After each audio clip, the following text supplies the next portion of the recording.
Are we live? Hi, everybody. Welcome back. It's been a really long time. How long has it been since I've been live? I think it's been like 2 months. It's been at least 2 months. It's been a couple of weeks.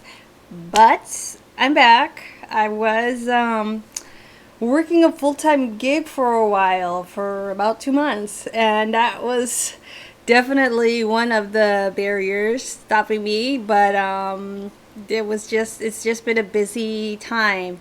But thankfully we are here. We are going to be getting back into studying the masters, right back where we left off. I'm not sure if I want to go all the way to 10 with Hayao Miyazaki. Maybe we'll just do 5. I think we're at 3 so far, if I'm right about that. And if I can check really quick and see where we are with Hayao Miyazaki. Let me check and see the channel. Hopefully it doesn't start like gabbing. Alright, so we got up to 3 of them. So maybe we'll just do 2 more. I have a couple of other artists that I really want to get to. So, I'm just wondering. Maybe I'll do it a little bit shorter. But anyway, today we'll still be doing Hayao Miyazaki. Hope you guys have had a good New Year and holiday season and a happy January. We're already getting into like Super Bowl season, and like right after that it's Oscars season, award season. But I'm going to be using this book, which I know they must have won tons of awards, because I got this book from the Academy Museum. So I know that him and Ghibli Studios, I know that they've gotten some awards under their belts. I don't know for what. I'm definitely not like wow, this is really pretty. I like this. It's a simple sketch, but it's really kind of nice. I don't want to show you too much because I don't want to have any issues with copyright or nothing. Ooh, this one is nice. I didn't pick the picture yet, but I already had an idea of which one I wanted to do. And I think it's the one that's right here. So I think maybe we'll do this one. It's kind of nice. It's simple, but pretty. Let me go ahead and grab my phone.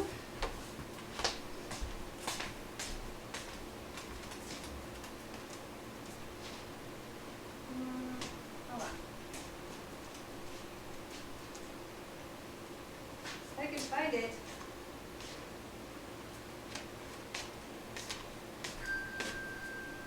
Gotta ping my phone.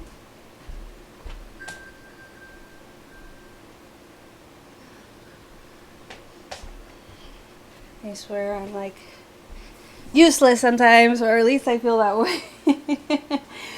Oh gosh. Alright. And I didn't get my intro sound yet. And I was supposed to get that before this relaunch, I guess.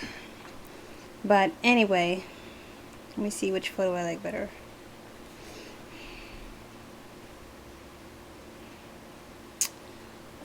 This one is cut off, so that's not gonna work. Are they both cut off?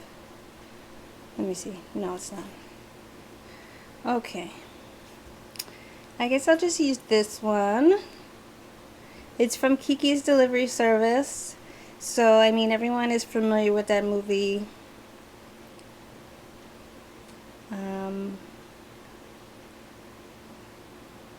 Let's see. I'm gonna share it. I think it looks like to me like it's this watercolor and pencil. It's like study art. It's a visual development concept art. It's not like a frame, but I kind of like that better. I prefer that because then it gives us a chance to kind of recreate sort of a scene that's like painted, and it's a challenge to kind of try and get it to be at least within the same realm, even though the version that we're recreating is essentially digital. So let's give it a try. That's my chai latte. All right. So there's a couple of things I want to talk about today. A couple of things that have, on my mind, I guess. Particularly, I think one of the bigger things is like why I left / got kicked out of my last job. Oh, it's such a complicated mess. But isn't life a complicated mess? It can be. Especially if when you get misunderstood, or people take things the wrong way, or if you take things the wrong way, it can just be a whole thing. I'm trying to save this before I move on.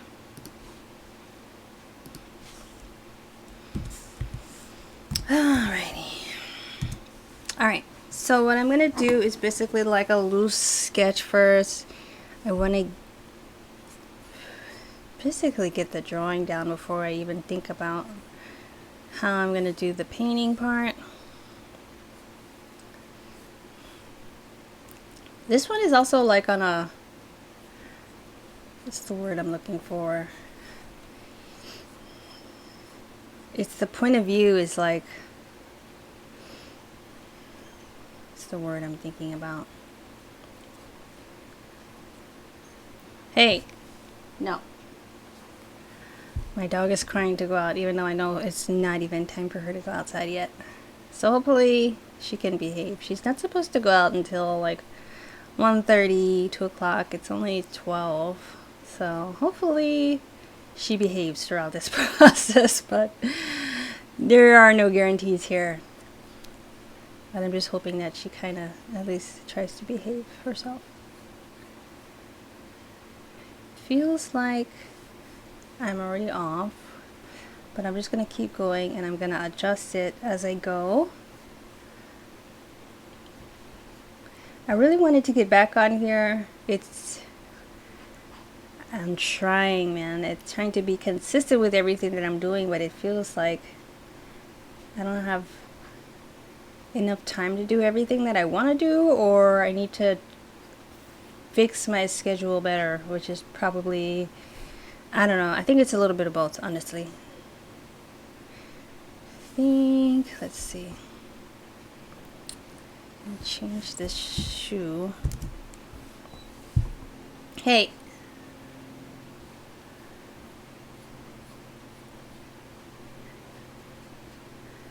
I think it's just so much stuff going on that she's feeling like it's later than it is. Usually she doesn't even wake up before 1 something, and when she's taking her afternoon nap. But as of right now, though, she's kind of acting like she's bugged. Oh, Skipper, please let me finish. Let's see. So, I've been working at a nonprofit for the last, I want to say it's almost been a year, but at the same time I started like as a volunteer. And I'm not going to say the name of the place because I don't think it's necessary. But I started volunteering at a nonprofit, and after being there a couple of months, I was asked by one of the teachers to like come on board as a TA. And I was like, oh, okay, that's cool.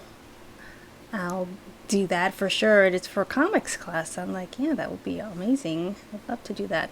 So I did that for a whole summer. I was TAing last year, and then I was asked to come back in the fall, and that was even more better. I was asked to come back. I thought, hey, this is cool. I get to have this job. It's part-time, and it's not a whole lot of money, but I'm enjoying doing it. So I think that's pretty cool. Everything is going well, but at the same time, nearing around, I don't know, mid fall, I started really like realizing, okay, I need to get a full-time job because I am really struggling financially. I know that I had Kickstarter coming up, so I felt a little bit freer that I had completed the comic that I was working on, the first book in JD Stories. So I was done with that, and I knew that of course I still had all the promoting to do, but I knew that at least like the big task of like, you know, finishing the artwork and finishing the lettering and all that stuff, that's such a big job. I knew that was done, and so I felt freed up. And so I'm like, all right, I think it's time to start looking for something that's full time. And it was almost at the exact same time I noticed that the same nonprofit I was working for was also hiring for like a full-time position for another job. And it wasn't a art job necessarily. It was more of like a placement job, helping students find work and opportunities in that area. And at first I'm like, no, as I really wanted to get a job in the animation industry. I really wanted to get that Disney job that I was like, you know, dreaming about for so many years. And so I was thinking like, I put it on the back burner. I saw it, but I was like, yeah, I don't know if I want to do that full time. Started applying to studios, started applying for trying to find something that I felt I really wanted to do. I really wanted to get into visual development. And I say wanted because I have a little bit of a clearer focus now. Not that I'm no longer interested, but kind of not in the same way, or it's not as much of a priority to me right now. I think I've gained a little sense of myself better. I feel like the top of her body should be smaller for that perspective drop.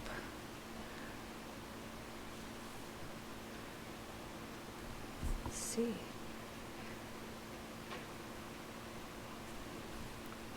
One second. Let me fix this.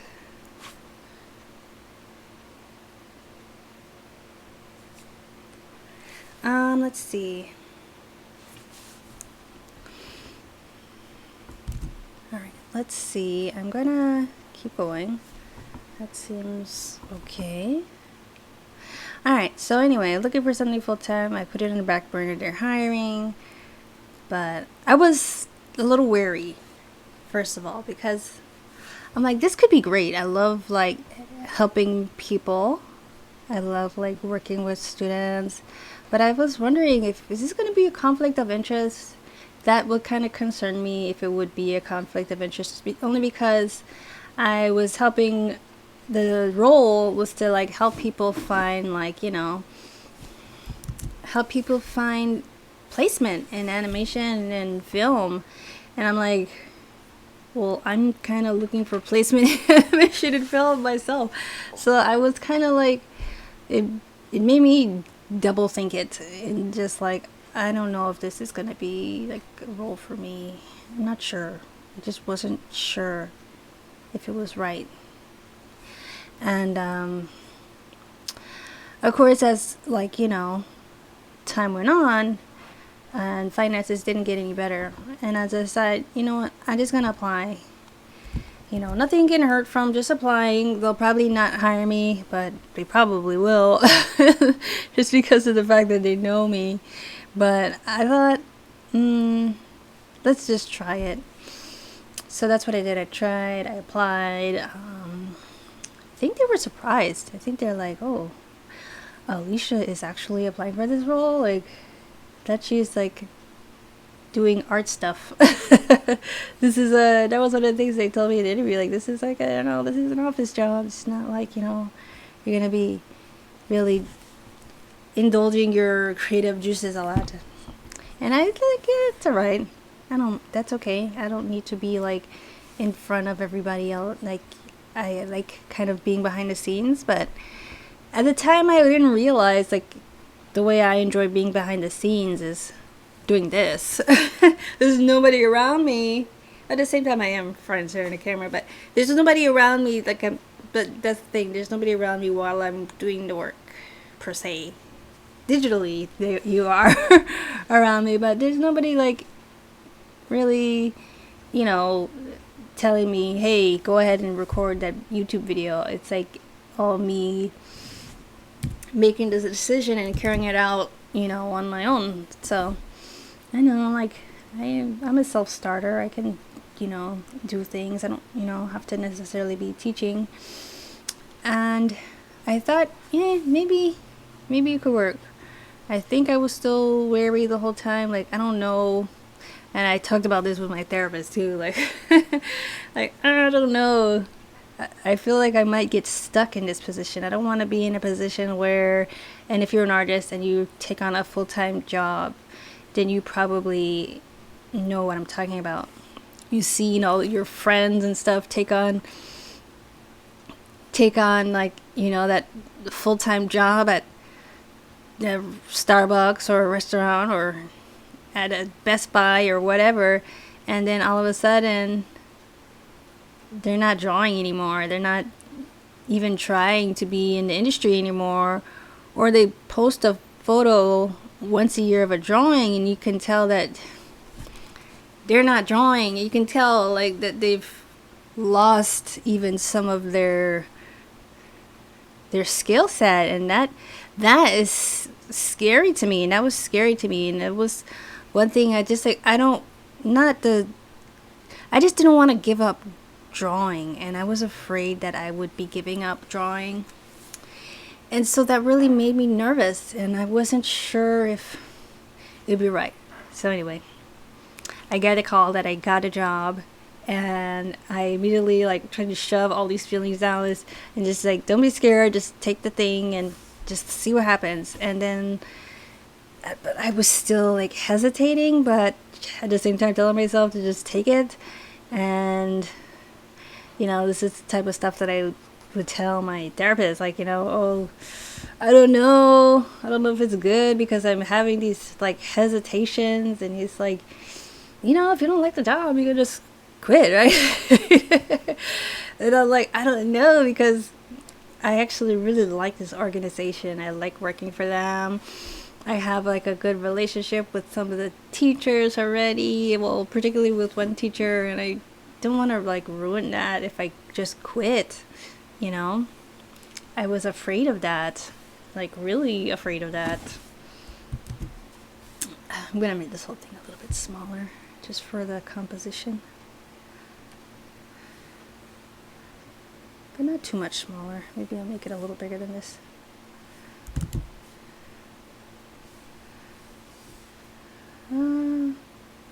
Maybe I will not. Let's see, maybe I'll keep it that same size, but just... Oh no, I need to change it. I need to make it a little bit smaller.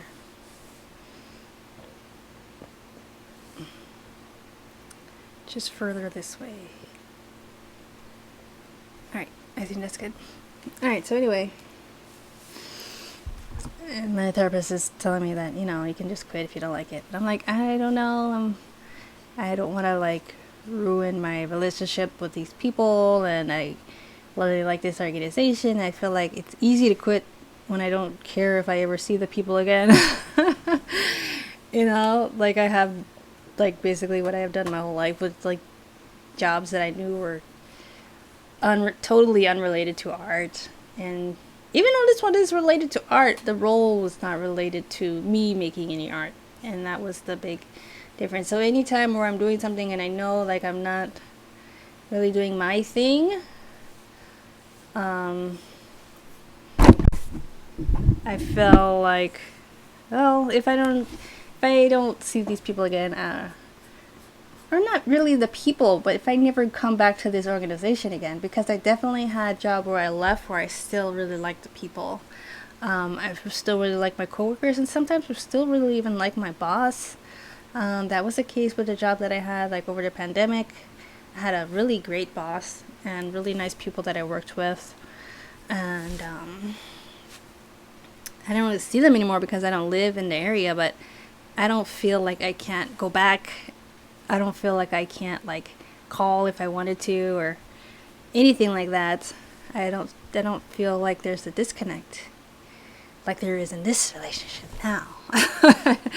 I know the tension is like more now.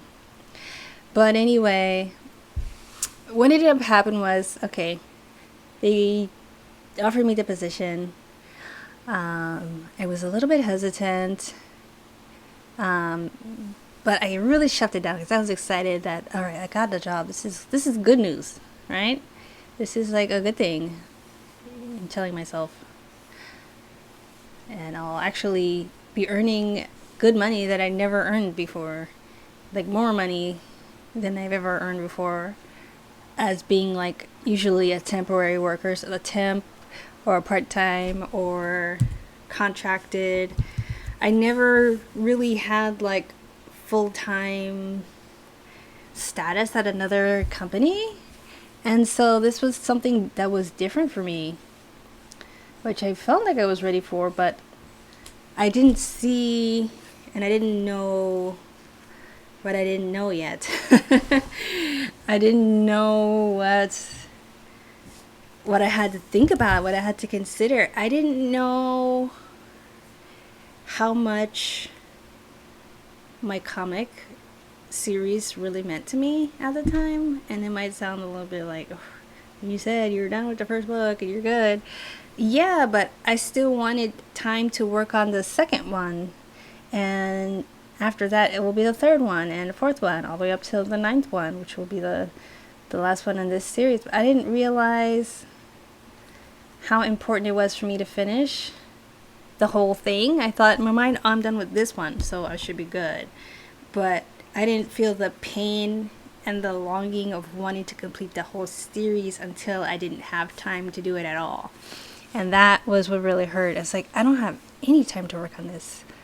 And it just like, it broke my heart. It just made me feel like so sad and so like I was abandoning something that was really important to me. And not only that, I also felt like I was abandoning other things that were important to me, like my family life. My family life is huge to me. I've been picking up my son from school since he's been going to school. So how old is he now? He's 16, and under certain circumstances maybe it would be fine, but my son needs assistance to get to and from school. I'm not gonna go into details about that, but that's what it is. It's not like he can just go home, walk home from where he's getting dropped off at. It does, for us, it doesn't work like that. So anyway, I knew I would have to get someone to help me with that. That was a lot more complicated than I thought it would be. Uber, apparently you're supposed to be 18 to get a ride from Uber, and then even after that, while I was there, I found out about another app, which is like called Hop Skip Drive, and I heard about that one for the first time. But that one is good, but it also is really expensive. So I spent quite a lot of money trying to get him home, and it just felt like it was a big burden. Some other organization it was lined up that was supposed to help me with that, but that didn't work out. So I was frustrated with that whole situation as well, on top of the fact that I didn't have this time that I didn't realize was so important for me to work on this comic, because I'm living in Santa Clarita. The position I was working in was in Marina del Rey. It's like, was really like 2 hours each way most of the time. Sometimes I would get a break. It should normally be a 40-minute drive under like perfect situations or circumstances, but in Los Angeles, you don't really get too many perfect situations when it comes to traffic. Especially on the 405, it just doesn't happen like that. I really tried to get used to that. It was hard. I did it, but it was hard. I'll just say that. What else? So anyway, I worked through it, and I stayed in the job for a little over a month. And then I just kind of felt like, I don't know if I can do this, or I don't think I want to do this.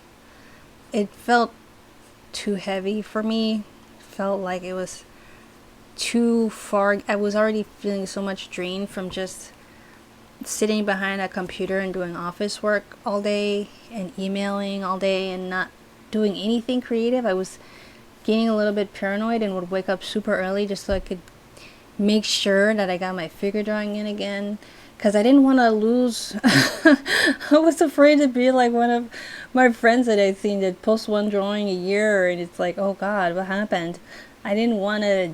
I know it sounds like superficial. It seems like it sounds superficial, but it's important to me. I just wanted to be able to not stop drawing, because it's not like riding a bike, or oh yeah, you'll remember. And I even realized that riding a bike is not like riding a bike, because you can forget. Like I learned when I was in graduate school and I started riding my bike again, and after not riding a bike really since I was a teenager, and I was like, oh, I don't really know how to do this anymore. I mean, I know kind of this, you know, the gist of it, but you don't feel comfortable doing it anymore. You kind of feel like, ooh, this is kind of hard. So anyway, that's what happened. So I decided I would talk to my soup. No, that means superintendent, doesn't it? My supervisor.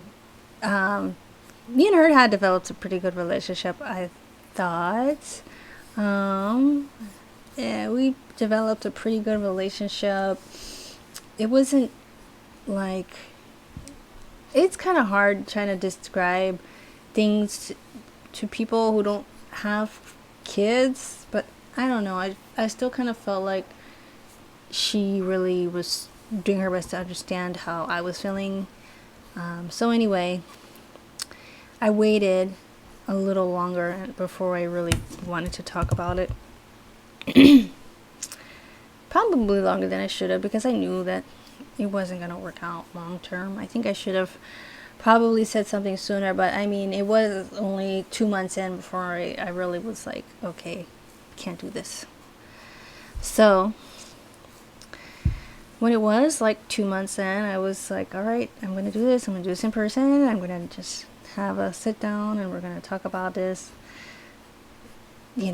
struggle I have, in this position. So I did that. I sat down and we did a check-in, and I just, told her, hey, this is not really gonna work for me.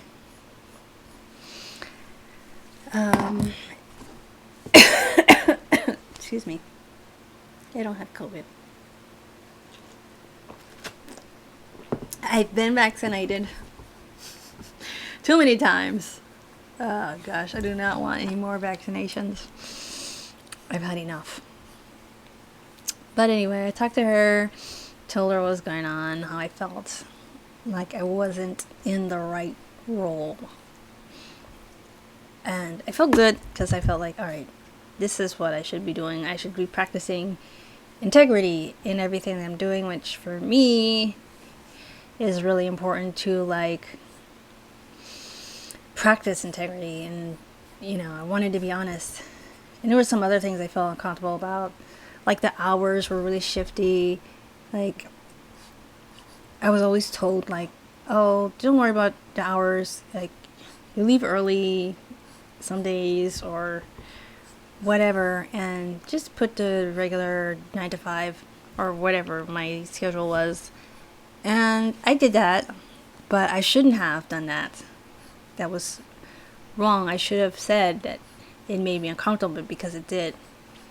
I've learned from, unfortunately, bad experience that it's always better to just be honest, even if it's at a deficit to you. It's just better. Even if you lose money, it's just better. You sleep better. You don't have to worry about anything. It just makes life better when you just, win or lose, just, it is what it is. Be honest about whatever it is that's going on. And I should have expressed that I wasn't comfortable with the just generalizing, I guess, of hours, when often we would let out early. So I should have expressed that. But anyway, back to when after I told her, she's like, oh, I'm sad to see you're leaving, but, I'm glad you talked to me. And we're going to tell owner. And then we'll move on from there. But, I told her I would stay until they found like a replacement. I could stay, maybe just like reduced hours. That would be fine for me. I still have all these tasks that I haven't finished yet. And we have plans. These project plans that are still like up in the air. So I was definitely willing to like stay on board and like finish up those sort of like unfinished business, I guess it was. So that was our plan. She's like, yeah, I think that'll be good, because it seemed like she didn't really want me to leave just immediately, and she was glad that I wasn't leaving her with all the responsibility that she had to take care of in her position. So that was that. And then she left for the day. I know I'm telling a long story, but why not? Why not tell you my life since you're here watching my channel? Alright, so anyway, after that, I was working. I felt better. I was like, okay, that's the first step. This is what I'm supposed to be doing. I'm supposed to be expressing my feelings, right? You're supposed to express how you feel and let people know when you don't think something feels right. So I felt good that I was being open. I took a break. I took a lunch break and heated up my little soup, my little can of soup that I had. It's a little Amy's organic soup. I don't know why the brand matters, but I remember it was only a few weeks ago. This is January 20th, and it's only a few weeks ago. And I'm like, okay, I'm just gonna take my little lunch break and get back to work, and we'll talk to her boss, my supervisor's boss. I guess when she gets back, when my boss gets back from her taking her break. So that was a plan. I'm on break. I pull out my cell phone. I'm eating my soup. And I went on Facebook. And the first thing I saw on Facebook is a photo of my cousin with my grandmother. And there's like a quotation of like basically RIP. My grandmother is dead, and I was totally caught off guard. I mean, my grandmother was not young. She's 97 years old. I knew that she had COVID, but as far as I'd been told that she wasn't showing symptoms at the time, but she was doing all right. Like she had dementia for the last 5 years at least. She's been dealing with dementia, so I noticed she wasn't healthy. She had like an implant in her heart, a pacemaker, I know that she had like medical issues, but she had survived everything. She had 2 strokes. She's just like a survivor. So even though she had COVID, I'm like, this woman has survived everything. She's been through strokes, through the heart, everything. And she seems to kind of just be like recovering. I knew that, she was on the decline, but I thought she at least had a couple more months in her. But I learned at that time very quickly that she didn't have that time in her. And I didn't want to hear that on Facebook. And I don't know, it just caught me off guard. And I was really upset because it was on my mother's side, and really have been only connected basically with my mother's side. I did have connection with my grandparents on my father's side, especially my grandfather, but still not like my mother's side. They were on my father's side, would just like, I would see them sometimes. They lived in Michigan. I grew up in New York. I didn't see them very much. But my grandparents, I lived with them, for years. And we visited them multiple times in a year. Not just one time. We saw them like, I would continuously see them 3-4 times in a year. Even after we didn't live together. And even after they retired. I went to college close to them the first time I was in college. I would visit them all the time. Before my grandfather passed, when I was 19, I would visit them. Even moved back in with my grandmother after he had passed. So these are people that I was really close with. And to just hear about a death like that on Facebook was not cool for me. It just sucked. And it just made me freaking like hate social media sometimes. It's because I just feel like sometimes it's just, I don't know. It just feels weird. It is, especially like the same day that someone dies. It just feels like it's too much. Not everybody wants or is ready to hear that. And I don't know. Everyone wants to be the news, I feel like.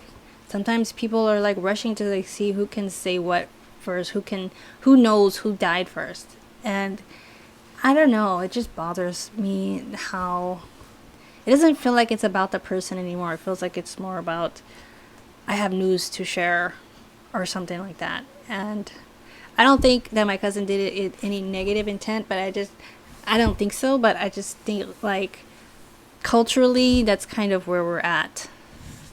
And I don't like it. And so that's what I was like, oh, this sucks. I called my mother immediately because this is my mother's mother. And she had been her caretaker, my grandmother's caretaker, for the last several years. So I knew that she was going to be devastated. So I'm worried about my mom. I'm trying to like wrap my head around this whole thing. And that's it. I'm just trying to deal with it. And I'm still at work. I'm still at work while all this is happening. I talked to my mom. She's like, oh, I didn't want to tell you because I knew that you were at work. I didn't want you to be upset. And I'm like, well, we still have internet connection at my work. And so it doesn't matter because I found out anyway. So it was just a horrible moment. So now I'm just at my office waiting for my supervisor to get back so that I can tell her what just happened. So when she did get back, she's like, oh, like everything's fine. And I'm like, hold on, let's pause. I just found out that my grandmother passed. And so I'm going to be like leaving for the day. I didn't know what to expect. I didn't know what was going to happen. I was kind of like in a, I don't know, fight or flight mode, I guess. So I just unpacked my desk right there because I'm like, maybe I'll just work from home for a while. After I take a couple of days off, maybe I'll just decide to, work from home since I was doing everything online. Anyway, so that's what I thought was going to happen. I left. I was leaving, and then the owner came in, and she's like, "Oh, I heard that you're, leaving this position." And I'm like, yeah, I'm leaving, but more importantly, um, my grandmother just passed, and I'm gonna be leaving for the day.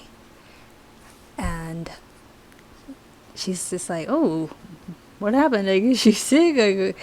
I guess that's a normal question. And she's like, "Is she elderly?" And like, yeah, she did contract COVID, but she's kind of been having health issues for a long time, and all this stuff. And I just was like, all right, well, I guess I'm about to head out. And I left. And I didn't know. I honestly didn't know it was going to affect me in the way it did. Because, I don't know, there was a while where I had a hard time with my grandma. She was a tough lady. She was not an affectionate grandma. She was more of like I said, she was a tough lady. She always let you know if you were doing something that was disappointing or not living up to her standards. And she was open about that kind of stuff. She let you know, when you're not doing what you could be, or as well as you could be. She was very open like that. And so this was something actually that was a few years earlier, was kind to make peace with, the way that my grandmother's personality was. And I was angry at her for a long time before I made this kind of a peace. Because I was like, how come my grandmother was not like the loving grandma that always had cookies and stuff? And and oddly enough, my grandma did bake a lot. She cooked a lot. She made a lot of food, but she wasn't like, what you see on TV. She was a little bit more tougher skin. And it took me a while to just accept that it's not like she meant anything wrong by that. That's just her personality. And the way that she showed love was not like how they do on TV, but her style of love was just like cooking, like showing love through feeding people and having family gather together. And I didn't always see that as what it was, but I came to like really grow to appreciate that in her and accept her to be as she was. And I'm glad I did that while she was still alive, because by the time she passed, I wasn't angry with her anymore. I had already let that go and released it, and I feel pretty relieved that I did, because it's nothing. It's just feels like it's something that I don't have to like worry about. That's like a whole other. It's just like a burden that's gone. But when she passed, I still didn't realize how much it would really like hurt. I guess I thought that it would be. She's like 97. I already know that she's having health problems. It should be easy, right? But it was hard. I had to mourn her. And and it could have been worse, but it was more than what I thought it would be. But at the same time, in a weird way, it was kind of relieving, because I realized, wow, I really did love my grandma.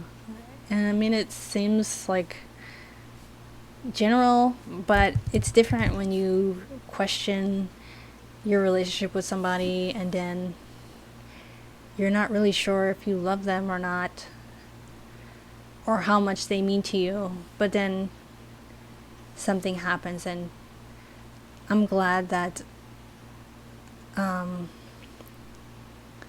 that I did express that to her before she passed. That I did tell her that I loved her, and we did have that time, even though, like I said, she's not like the Auntie Anne's.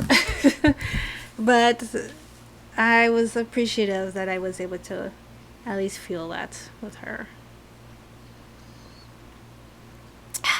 So that's my sob story. But the story is not over. Because then what happened with my job? This happened on Thursday. I lost my grandma Thursday. Friday I didn't do anything. Saturday went by. Sunday went by. I prayed about it. It was hard at church because my grandmother was a preacher's bride. Because my grandfather was the priest, and not at that church, but when I was growing up, he was a priest, and it was weird being in church, knowing how connected that my grandma was to church, and it was weird, so that was hard. What else? Monday came, and I wasn't ready to go back. So,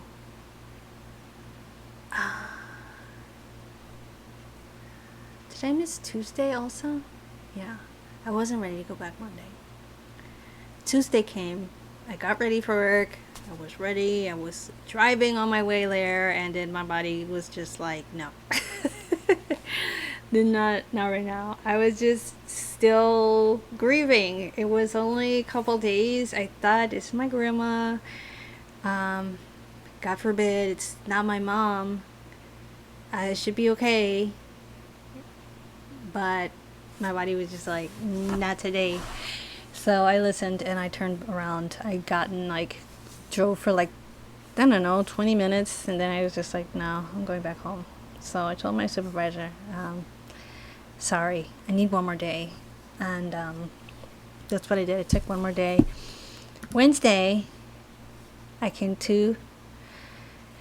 back to work, and I felt ready. I used Tuesday. I didn't do anything. I think Monday was hard because I didn't fully grieve. I was still trying to get out. I was still working on this making of JD story. I was trying to occupy my brain. So I'm working on getting this. It wasn't my comic. It was like a partner to my comic. It's a picture book. I was trying to compile it together. I'm just gonna keep myself busy with something while I'm at home, and I'm able to think by myself. But I said no. I need a day to just do nothing. So Tuesday, when I stayed home, I didn't do anything. Actually, read for a little while, and I took a nap.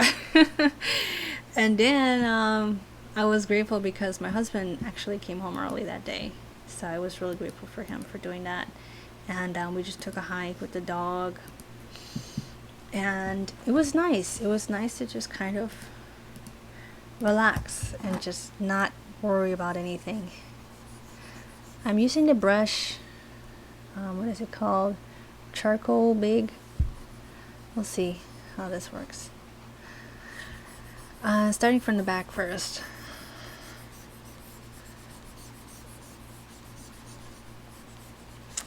So I'm like, all right, I'm not going to do anything. So I just read, took a nap, went for a walk in the park with my husband, and I gave myself a day to just relax, which was really nice. And Wednesday, I got back to work. I was in a good mood. I'm like, all right, I'm ready. Let's do this. Got everything off my chest that I needed to. I felt prepared to just tackle the things that I needed to get done. And then I get onto my computer and try to get to my work. And lo and behold, I am kicked off. I'm kicked off from the drive. I'm kicked off from our chat, our work chat that we have, or what is it called? Slack. I'm kicked off from Slack. I'm kicked off from the drives. And I'm just like, what happened? I thought I'm gonna be, finishing out my responsibilities until at least for the next couple of weeks or so. My supervisor had already left. She left because as soon as I got in, actually, we had a meeting. My supervisor left immediately after the meeting, so I didn't hear a peep from her. And after that, I'm like, okay, well, I guess I'll just email. And so I got on email and had emailed some of the clients that we'd been working with, that I'd been working with, and just trying to make up for the last couple of days that I was out. But the color's off. Make it more yellowy.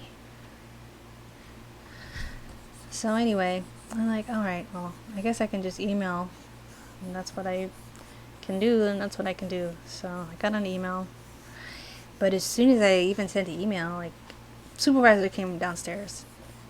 She works upstairs. She doesn't really see me very often. She's in a different world with her work. She's like, oh, I saw that you're emailing, and did you talk to your supervisor? And I'm like, no, I didn't, but I realized that I'm signed out from everything. She's like, oh, yeah. We thought it would be better if you just leave, like, immediately, or like, that was a word, I don't know what the word she used, but basically, like, we thought it'd be better, if you just, like, basically end immediately. Like, we don't need to play these games. Just go. And I'm like, that's not what I thought was gonna happen, but okay. So I'm stunned. I'm literally, like, shaking at this point. I tried to come in with, like, a good attitude. It was a difficult day, difficult, like, couple of days, because I was grieving grandma. But I was not expecting this at all. I was totally caught off guard. But I mean, I'm like, is this what I asked for, isn't it? I kept, like, felt like I kept telling myself that, this is what you asked for, right? And I'm like, well, yeah, kind of, but not like this. I wasn't expecting that. At all. And so I didn't really know what to do. And she's just like, oh, well, what do they call it? I felt like saying PR person, but it's not PR. It's who's the person that handles, like, the payroll. Anyway, that person is gonna come down and, like, basically get your butt out of here. And I'm just like, wow, okay, alrighty, sounds good to me. Send her down. Then if that's what's happening, then I guess that's just what's happening. And it was weird. I just felt weird because, I don't know, I wanted to continue. I felt like before when I talked to my supervisor, like, maybe you should just, like, I felt like something's telling me, just let it go. Let it all the way go. But when I got there on Tuesday, I'm like, no, I like this place. I want to come back and do, like, the TAing I was doing before, and I want to do that still. But after that happened, I'm like, this is what happens when you don't listen. I already told your butt that you need to just let it go, all the way go. And I should have listened, because I wasn't expecting that to happen like that. But that is what happened. So they came down to the lady that works with, does all the financial stuff. She was just like, all right, we are initiating your final paycheck, which is not including those days that you are out to grieve your grandma. And we're not paying for that. And they initially weren't even going to pay me for like the Martin Luther King holiday. They're like, oh yeah, you were out Monday too, weren't you? I'm like, Monday was Martin Luther King Day. They're like, oh, we didn't pay you for that. We should pay you for that. I'm like, well, yeah, it's a pretty important holiday in my culture. But anyway, it is what it is.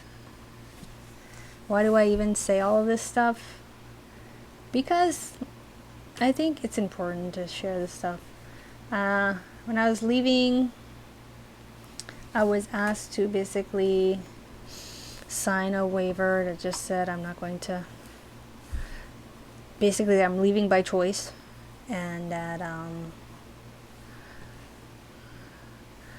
what else? I don't owe them anything, or they don't owe me anything. That was like the little clause that I was asked to sign. And I did sign it. I'm just like, okay. Even though they didn't pay me like for whatever it was, the grieving process, I didn't really care. I'm like, you know what? I was, going along this whole time with, which I shouldn't have been going along with, just being asked to kind of generalize my timesheet for the days that I was, leaving early. So I was just like, yeah, I don't care. That's fine. I don't mind it. I don't like this part.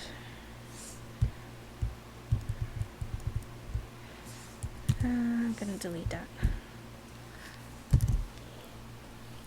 So I just was like, okay, that's fine. And I just was, I don't know, I was in shock. And it was, I think, already a difficult time for me. I was like shaking, and it was just weird. So I'm like, you know what, I just want to leave now. I don't want to like drag this down. You're gonna stay for the rest of the day? And like, no. I'm already signed out of everything. Why would I stay for the rest of the day? I feel like I don't know, it's like a weird thing. So I'm like, no, I'm just gonna leave now. And so I just got my stuff together, and I finally saw my supervisor again, and I'm just like, oh, I guess I'm leaving now. And it was just a weird exit, and it's not how I wanted it to end. But do we always have control over that sort of thing? No. Do we have any control over those things? I don't know. Sometimes we don't. Sometimes we do not.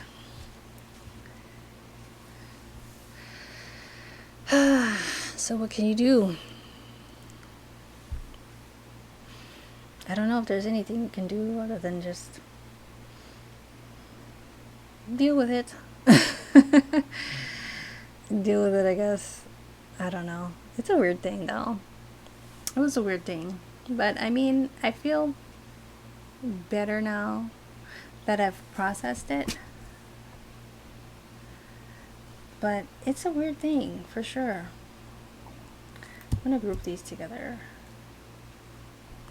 I'm going to call it grass. And now where I'm at.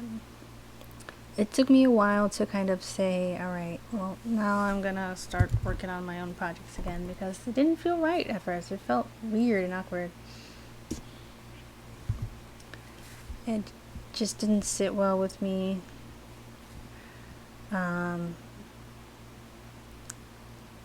Processing like the personal issues with this stuff felt weird to me. So I don't know, it was some sort of a thing. But now I kind of feels like maybe there's always a reason for these things. There's always a reason, and we don't always understand what these reasons are, but lo and behold, there's something going on. And I think it's true. It wasn't helping me. It wasn't helping me mentally. I was not in a good space. The whole time I was there, I felt like dragged down, and I felt like stress, and maybe it was even less healthy than I realized it was. So, and that point is just kind of like, you just have to keep moving.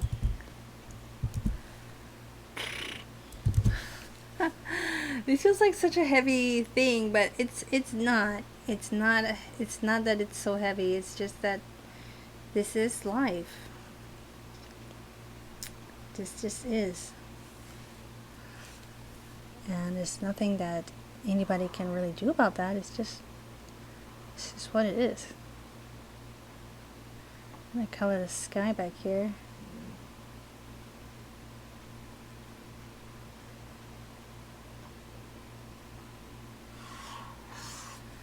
All right.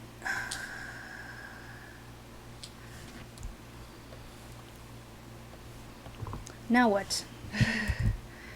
Now I continue to work on things that are important to me. Continue to, I guess, move forward.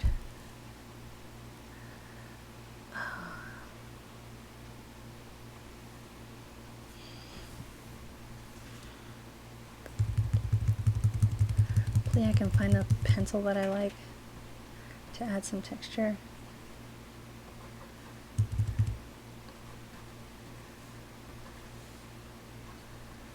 I don't know if that's even what I want.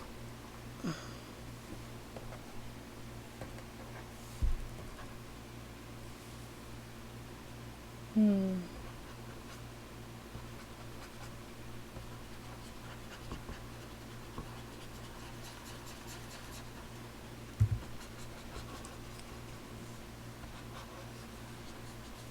want to make this a little bit more yellow.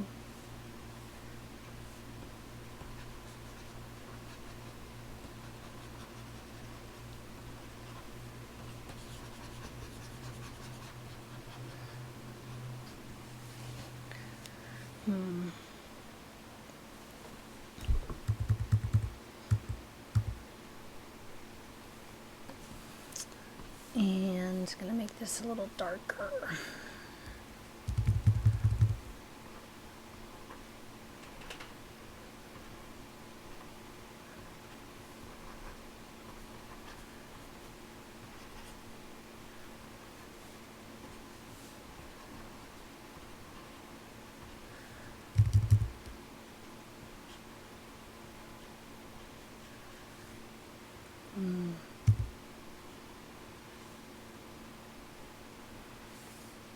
Get a little bit lighter.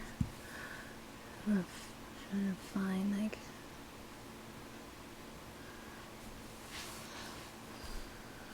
don't like that. I think I need to get another brush.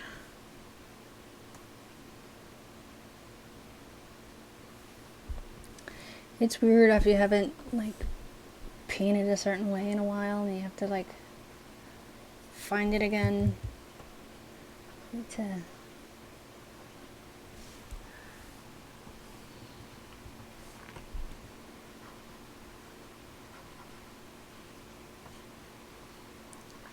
try and make it not look so digitally. That's a word. Not exactly a word, but I think you know what I mean.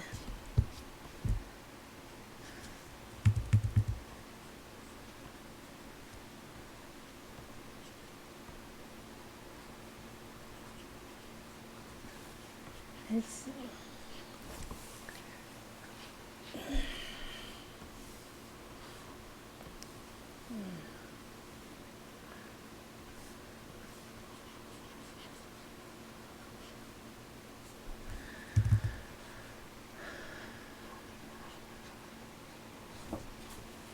All right. Need to fix this area here.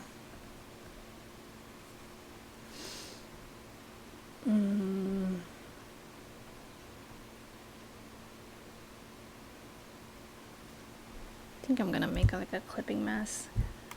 Oops, what did I do?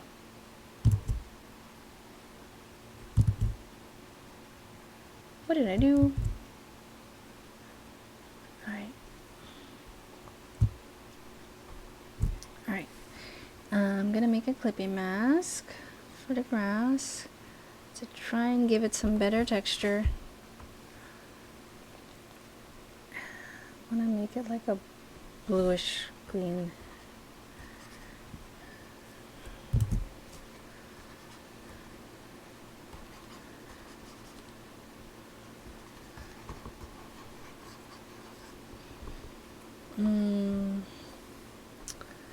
I need a better brush.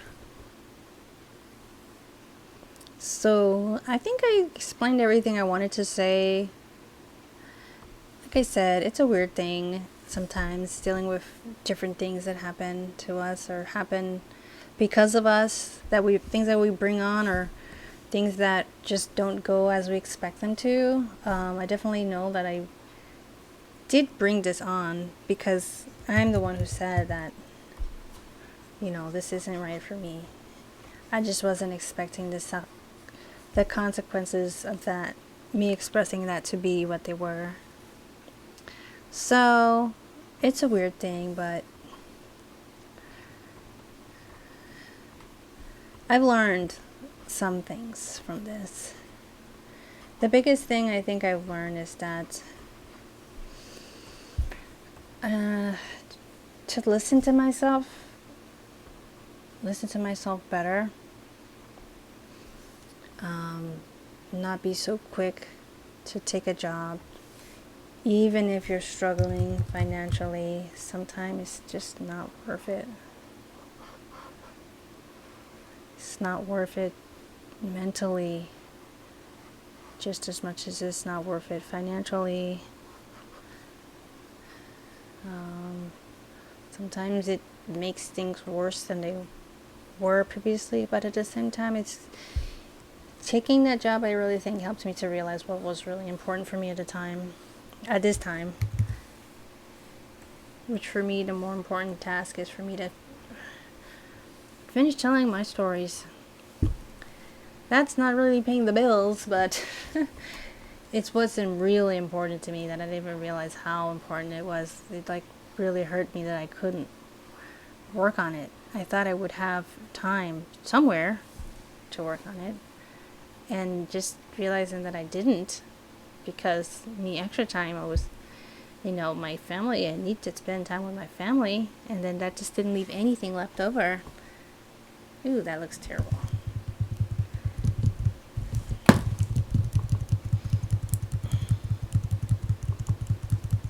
Don't like that.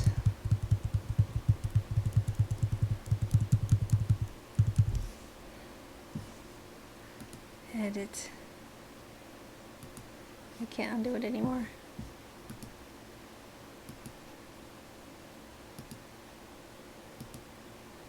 Maybe I'll just make this like a multiply.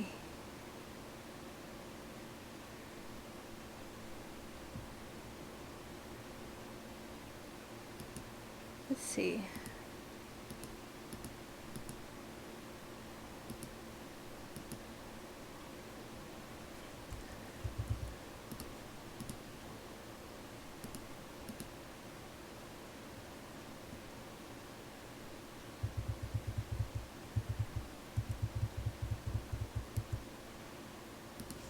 Maybe that's alright. Maybe.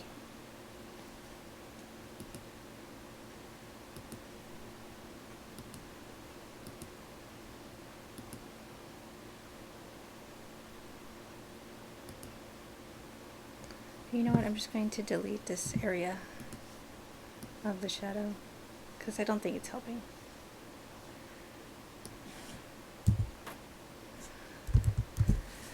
Alrighty. Alright, so, I know it's a lot. It's a whole lot.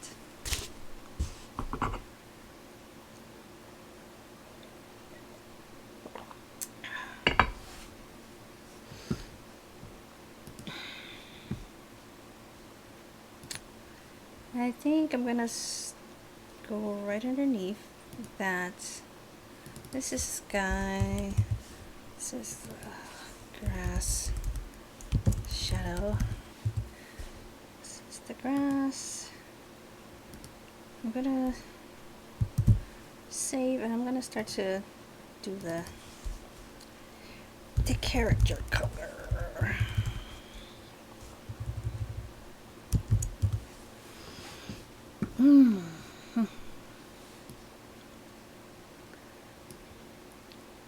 And I will, I think, bring in a layer. Ooh, it's getting hot. I think I'll bring in a layer for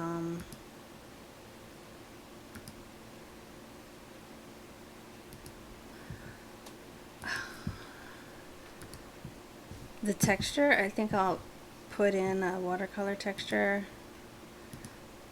just to give it that extra something something.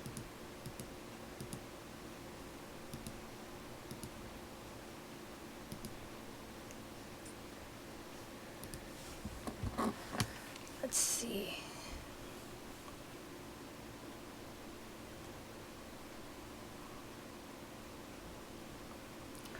Right now I'm just gonna focus on blocking in these main colors that I want to get in.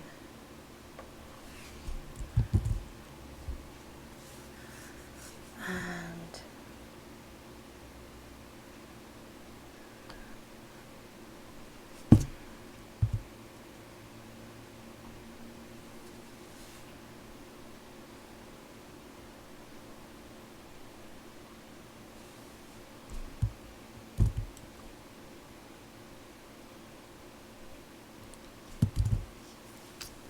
alright, I need to do her legs.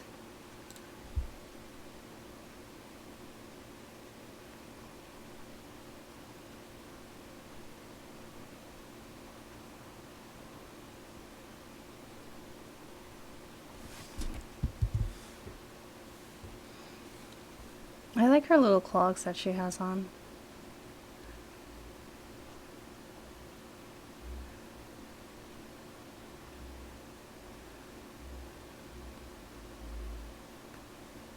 I think they're kind of cute. I always wanted to have a pair of Dutch clogs. I have no idea why. I think maybe I saw it in a cartoon when I was a child and thought it was the coolest thing. Not too many people just like envision themselves with a pair of like Dutch wooden clogs, but I don't know why. I just thought they were super cool as a child, and I'll have to just humor myself one of these days and get myself a nice little pair of clogs. So you see, I haven't deleted my underdrawing. It's still there. I wanted to keep it.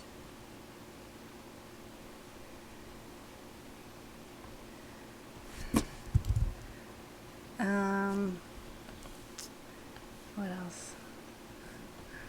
I just made the visibility, took it down, the opacity for that quite a bit. I think it's only at like 20%. And I used this rough pencil to kind of try and make it look and feel more like traditional.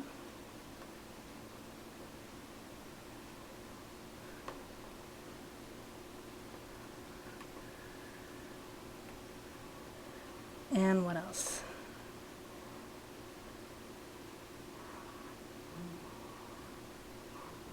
What the heck was that? I feel like I heard a Bigfoot. And light brown color for her hair. Feels like it's somewhere in that range. A little bit lighter. A little bit darker. Feels reasonable, I guess. And let's see. What else can I do? And I'm just doing this by observation. I'm not using any sort of template or bringing in the image to Photoshop to copy. I don't really believe in that. I think you can, there's certain instances where tracing can help as long as you're not using it as like a final image. I think it can help if you're just using it to kind of get some sort of a understanding, and that's something I wouldn't really put out into the public. I would just kind of like keep that for my own self. If I was to do something like that, which I don't really do, I prefer to just draw by observation. That's, I think, my favorite way of making art. Or from your imagination. You know, when you're making your own original stuff. And I think this informs the original stuff. I think this informs like you making your own thing. Not everybody likes even doing this sort of a thing, like referencing other artists' images, but I think it's a good helpful tool. So I'm going to keep doing these studying the masters stuff for a while because it helps me. And so I gotta assume if it's helping me, then it's probably helping somebody else too. So I hope that that's the case. I don't know for a fact. But hopefully this is helpful for you as well.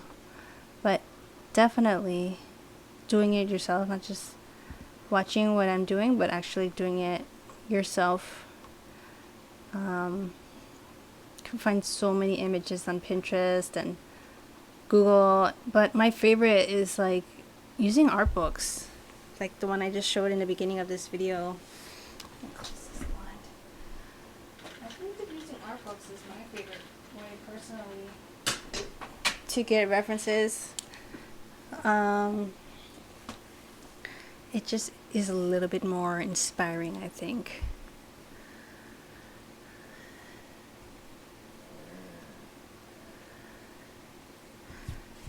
For me, anyway.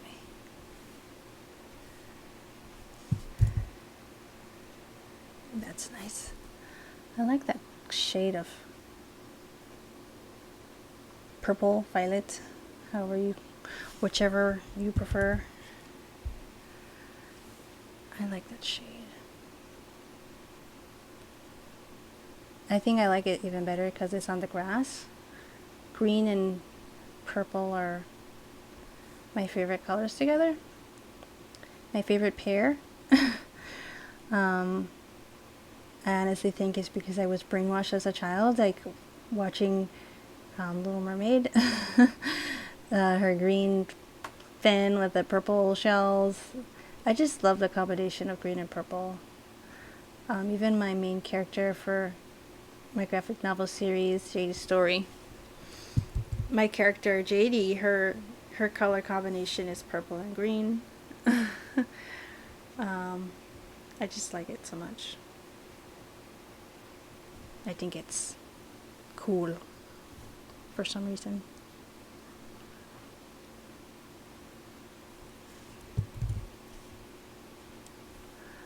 There's like these little white like paper marks that were left.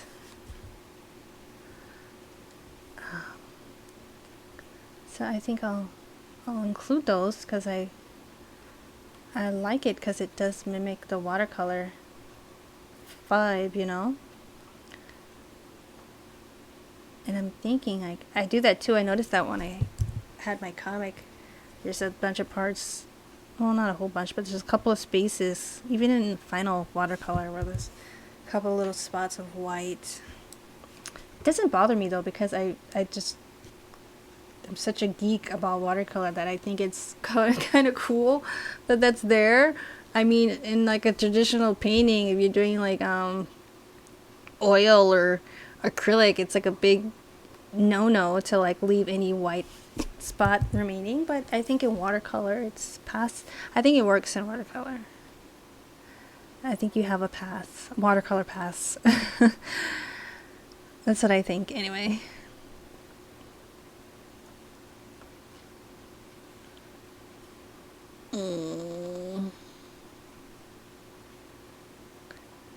I'm trying to also, in my little creative journey that I'm on, figure out like where to best find my market, the people who I think will be interested in my book. And it's like, I do think it's good to talk about here in this space, because I feel like probably some of you might be getting into that realm, if not right now and eventually. And you might want to be finding a space where you're trying to too saturated. You're trying to maybe like find your audience, or like where do they live? Where would they go? Even though it's a comic, I'm like, okay, well, is a comic convention the best place to start off? Yeah, sure, I would like to do comic conventions, but is that like the main place that I want to be going to with my book? And part of me says I don't think so, because I feel like there's a whole group of people who I think I'll be like looking into as a demographic, but this might be the first comic they've ever read.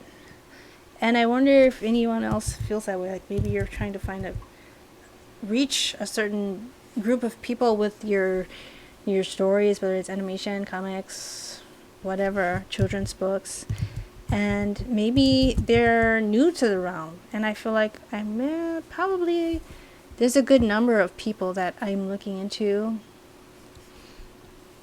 who might not, be comic fans immediately.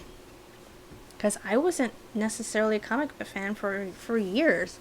Even though I loved animation, and I had made comics when I was a kid, all of my focus had went to animation. I wasn't reading comics anymore. Only comics that I really followed at all were like Sunday comics, because I really liked Garfield. And just about that was it. I was a Garfield fan, but not much of anything else. Just a couple of others I liked. I would read Peanuts. There's another one too, but mainly just a Garfield fan. I had to like relearn how to find comics that I would be interested in now as an adult. But I had to, it wasn't like on accident. It wasn't like, I was at a comic convention and like, I'm like, oh, this is the one I like. No, I had to like realize, okay, I want to make comics. So what kind of comics do I like now? And find them. So I don't know. That's what I'm trying to think. Maybe the person I'm looking for, like the ideal person I'm looking for to like, purchase a book from me, is probably in the same realm. They probably have not read comics for a long time, or, have other interests, like whether it's certain TV shows or certain like series that they binge watch, and maybe they're interested in entertainment, but maybe not particularly comics, or else they don't know it yet. They don't know it until I show them. But I think like that sometimes. I'm like, okay, I gotta be aware, and I think it's good to be aware. But I'm gonna do some experimenting. I think I'd like to do that this year, is do some experimenting, try out some different types of venues, which I'll be definitely sharing on social media whenever I plug those in and seal dates, but I'm just wondering, okay, what kind of places do I need to go to? And just putting that in my mind so I have it in advance. This is what I'll be looking for in the near future.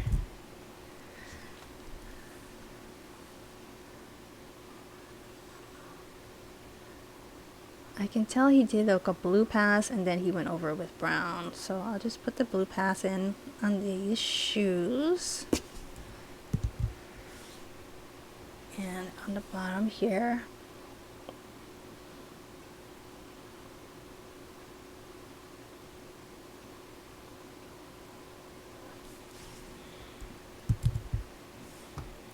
And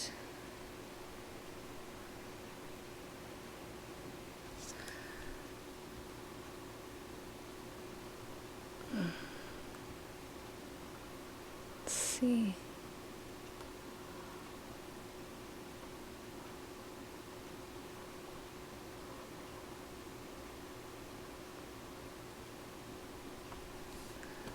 To find a nice little salmon-y color for this.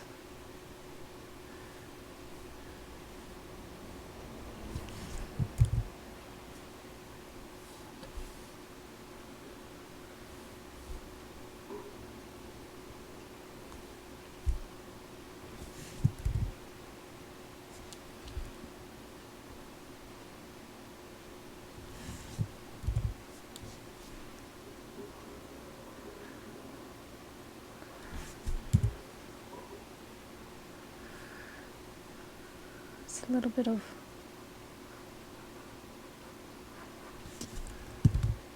white there, a little bit of white there.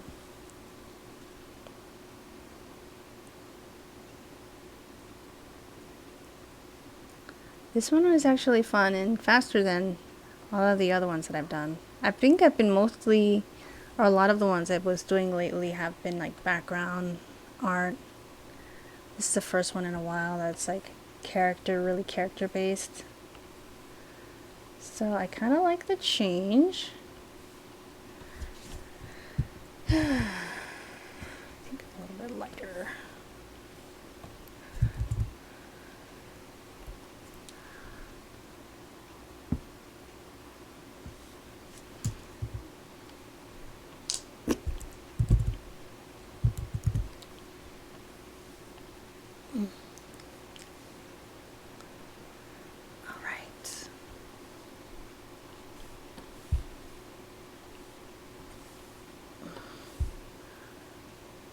We're actually getting someplace.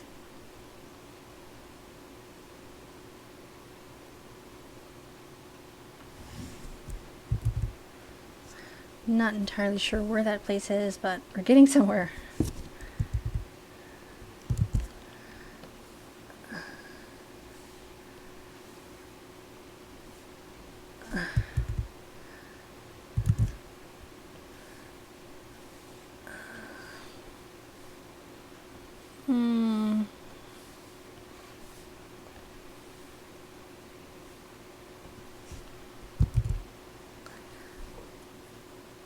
I'll leave it like that.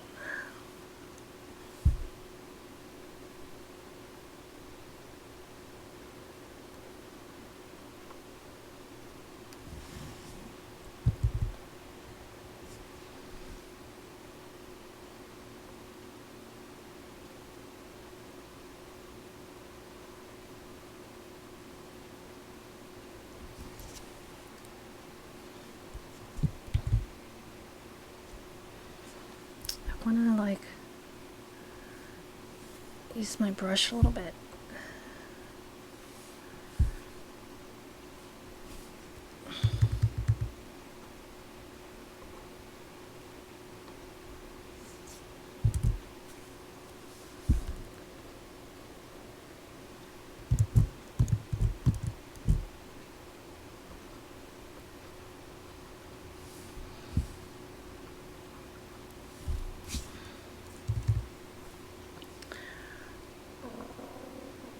trying to find the right color combination for this.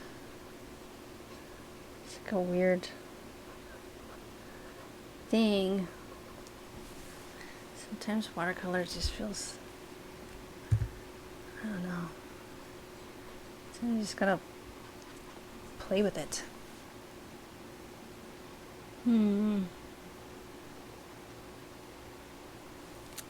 I'll go back up to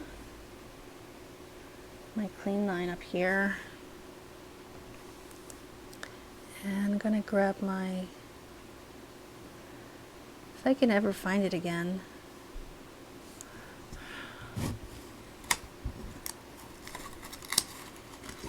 I'm gonna find the brushes I was using before. I don't know where I put the name of them.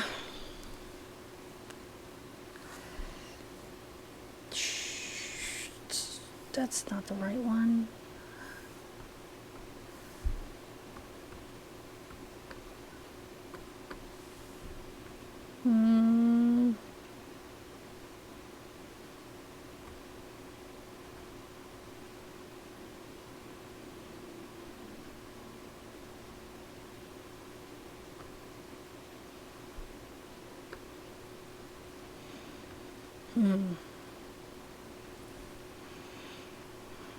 I wish Photoshop had a thing where you can like tell which brushes that you used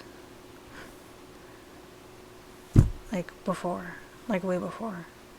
Like if you can just like scan it, if you could just pick up like a painting, like a digital painting, and then it will just tell you like all the brushes that you used. I really wish they did that, because I'd be forgetting which brush I use, and I used so many. I forget the names of them.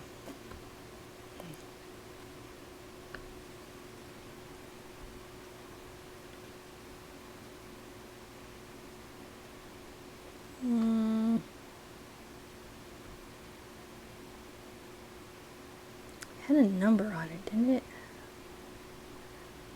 Had a number. I think this is it. Yes. If it didn't have a number, I would have been screwed, because I would have had no idea. Oops.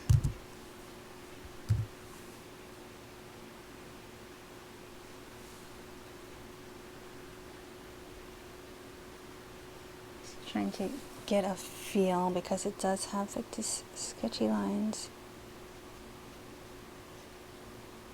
So I want to like re-invoke those.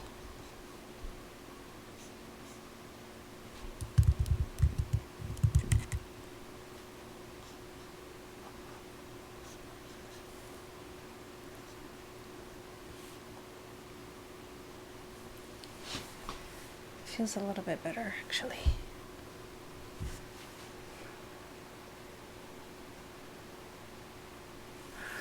I think we're getting there. I think we're almost there. I'm gonna add different things, but I think we're getting to a place that feels legitimate. It doesn't feel weird or incomplete. Like the person who did this, whether it was Miyazaki or somebody that worked for him, did this really quick. It's like a quick sketch. It's meant to be just like an idea, concept.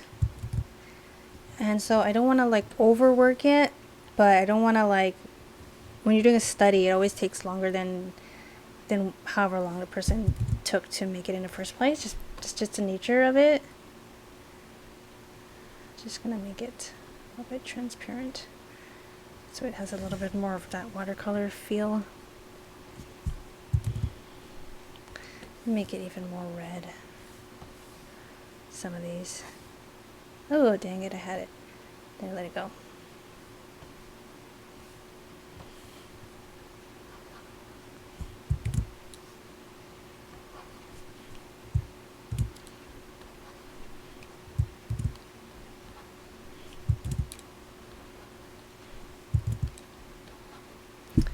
Kiki's Delivery Service. You all are gonna hate me, but I've never seen the movie. I shared. Sorry for the stuttering, but I did share my trauma with anime in a previous video. I think it was the first Hayao Miyazaki video that I did on here. That I did share my trauma. It's not that I'm anti-anime. Well, I kind of am, but I appreciate their art. And there's a reason though why I haven't seen a lot of these, which I might have otherwise seen. I experienced a major trauma when I watched the Japanese version of The Little Mermaid as a child, and I was expecting a Disney movie, and I did not get that at all, and it scarred my brain. So I have a little bit of trauma when it comes to anime, but I appreciate it as an art form. So that's why we're doing this. I know it's super silly, but what can I say? It is what it is. I mean, not everything is for everybody. That's my defense. Fleurs. I'm going to call this layer fleurs. It's the only time you'll hear me speaking French. And I'm going to add my little grassy blades. Hopefully I don't go on and lose my... Oops, that's not the right size. I need a really thick size. I wonder if I should keep this size, keep the same brush, or use an entirely different one. I kind of want to keep this brush. I'll take the opacity way down. I think I still might use it. Let's see.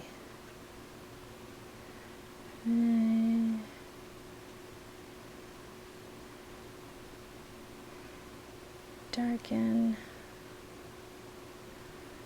Take the opacity like way down. Down there.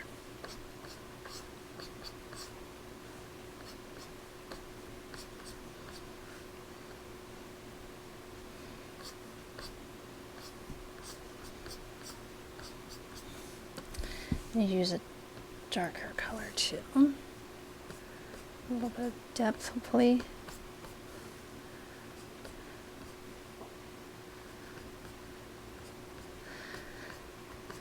This is what the original painting has.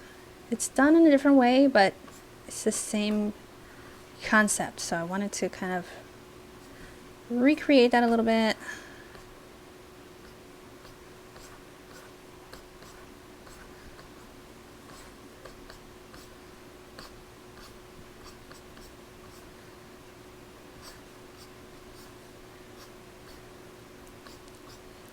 And lastly, there's also like a yellow one too. So I'll kind of get into the yellowy green. I think I'll keep it on the same layer just for consistency, layer type, all of that stuff. I might make it even more transparent,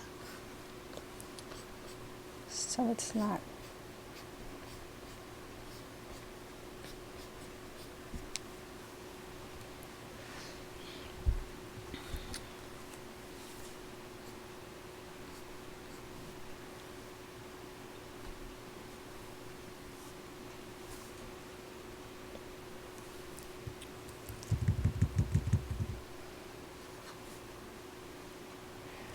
this is not the right brush. I didn't want to even change my brush again because I was afraid.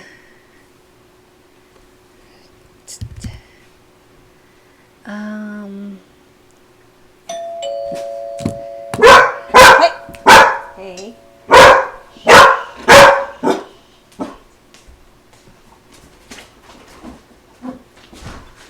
Hello. Hold on 1 minute, okay? Hold on.